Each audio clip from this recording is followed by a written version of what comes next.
How to turn off read receipts on WhatsApp. So you have to go to WhatsApp directly here, and then on the bottom part you'll see five different options such as status, calls, communities, chats, and settings.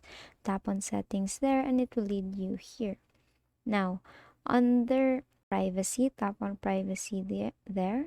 Tap on privacy there and scroll all the way down till you see read receipts here. Now, as you can see, it is actually turned on. Now, if you turn on, if you turn off your read receipts, you won't be able to see your read receipts from other people. So, meaning you won't be able to see the status of the messages, such as if they are actually reading the message, or they have received the message, or they have actually seen the message, and basically all those information. Now if you turn that off, you have now successfully turned off your read receipts on WhatsApp. That is all for today. If this video helped you, please give us some thumbs up and subscribe to our YouTube channel for more tutorials. Thank you for watching.